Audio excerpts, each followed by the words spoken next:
اس کی تکمیل کے سلسلہ میں سوال پر غور کریں۔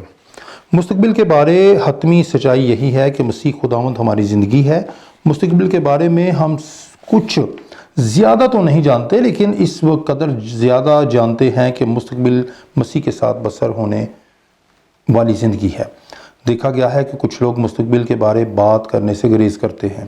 مستقبل کے بارے میں سوچنا ان کو خوف زدہ کر دیتا ہے۔ وہ صرف اور صرف اضافی باتوں اور واقعات کا یقین کرتے ہیں۔ ایک مسیحی ہمیشہ مسیح میں اپنے مستقبل پر نگاہ رکھتا ہے۔ زندگی کے حالات اور زندگی میں واقعات کیسے ہی کیوں نہ ہوں، مسیحی ایمان رکھتے ہیں کہ ان کا مستقبل ہر واقعے اور یہاں تک کہ غیر متوقع واقعات میں بھی زندہ مسیح کے ساتھ جڑا ہوا ہے۔ اس لیے کہ ہمارا ایمان ہے کہ بغیر مسیح کے ہماری زندگی میں کسی مستقبل کی کوئی زندہ امید نہیں رہی کہ مستقبل ہی مسیح کے ساتھ اور زیادہ زندگی بسر کرنا ہے۔ انجیل مقدس اس سچائی کی شہادت دیتی ہے کہ پولس رسول اور پہلے مسیحوں کی امید صرف اور صرف مسیح کی دوسری آمد سے منسلک تھی۔ میں اس بابت خوفزدہ ہوں کہ آج کے مسیحوں میں ان اہم تعلیمات کو نظر انداز کیا جا رہا ہے۔ دور حاضرہ کے مناد صرف شفائیہ عبادات پر زور دیتے نظر آتے ہیں، حالانکہ نئے عہد نامہ کا حصہ مسیح خداوند کی دوسری آمد کی تیاری اور امید سے متعلق ہے۔ ہمیں اس قدر سچائی کی تعلیمات سے دوری اختیار نہیں کرنی چاہیے کہ کلام مقدس کی تعلیمات ہمیں بے معنی معلوم ہونے لگیں۔ خداوند یسوع نے آسمان پر سے واپس آنے کا آپ خود وعدہ کیا تھا۔ اس وعدہ یا پہلی صدی کے ابتدائی مسیحوں کی امید میں کچھ ابہام نہیں پایا جاتا۔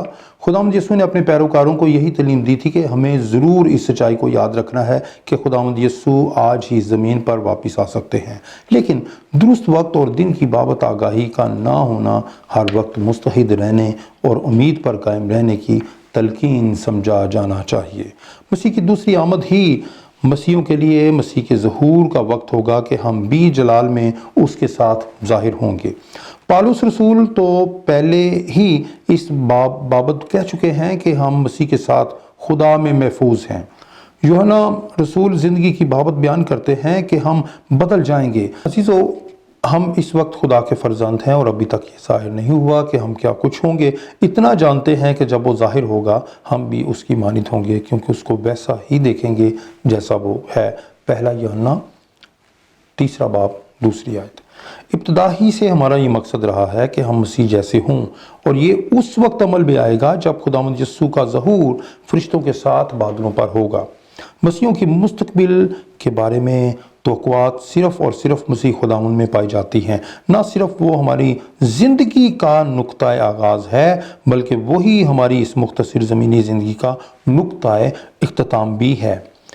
وہ سب باتیں اور وعدے اپنے وقت مقررہ پر پورے ہونے کو ہیں، بلکہ سیر حاصل پھل کے ساتھ ظہور پذیر ہوں گے۔ ہماری مشکلات اور آزمائشوں میں ایمان پر قائم رہنے کی قربانی رائیگاں نہیں جائے گی، اس لیے کہ خدا ہمارے اپنے تیار کردہ مقصد پر کام مسلسل کر رہا ہے۔ وہ اس مقام پر نگاہ کیے ہوئے نہیں ہے کہ ہم کہاں تھے، ہمارا آغاز کیا تھا یا اب ہم کیا ہیں۔ خدا کی نگاہ میں حقیقت حد درجہ اتم ہے کہ ہم کہاں جا رہے ہیں اور ہماری منزل کیا ہے۔ ہم مسیح میں ہیں، ہمارا آغاز مسیح ہے، ہمارا تسلسل مسیح ہے، اور ہمارا مقصد اور ہماری منزل مسیح ہے۔ ہم اسی طرح ایسی بات کا اظہار کر سکتے ہیں کہ ہم مسیح میں بچائے گئے ہیں، مسیح میں ہمارا مقام محفوظ ہوگا۔ اس سے پہلے کہ شیطان آپ تک پہنچے اسے کیا کرنا چاہیے اور پھر ہمارا کیا حصہ ہونا چاہیے۔ اب اس لیے کہ آپ مسیح کے ساتھ خدا میں محفوظ ہیں، پہلے تو شیطان کو ہمارے نجات دہندہ خداوند کو شکست دینی ہوگی، اور پھر خدا کی شکست کے لیے ابلیس چارہ جوئی کرے گا، اور پھر ہی ہم تک پہنچے گا۔ اب آپ کو اندازہ ہے کہ آپ کس حد تک محفوظ ہیں، جہاں ابلیس کی سرے سے رسائی ہی نہیں کہ آپ تک پہنچ پائے۔ لیکن ہم مسیح کے بغیر کچھ بھی نہیں، اور نہ ہی کسی کی بھی چیز کی خاطر خواہش کر سکتے ہیں۔ آپ ضرور غور کیجئے کہ آپ کی زندگی مسیحیت میں کس مقام پر ہے۔ صرف زندہ مسیح ہی وہ مقام ہے جہاں مجھے، آپ کو، ہم سب کو اور سننے والوں کو ہونا چاہیے۔ میری عزیز بہنوں اور بھائیوں، خدا کے لوگوں، آپ خداوند میں جیتے ہیں، خداوند یسوع آپ کا مقام ہے، خداوند یسوع آپ کی زندگی کا حاصل ہے۔ اگر آپ یسوع میں جیتے ہیں تو یقیناً اس زمین پر یسوع کے ساتھ زندگی بسر کرنے والے کلام مقدس گارنٹی دیتا ہے کہ وہ آسمان پر یسوع کے ساتھ ہمیشہ زندگی بسر کریں گے۔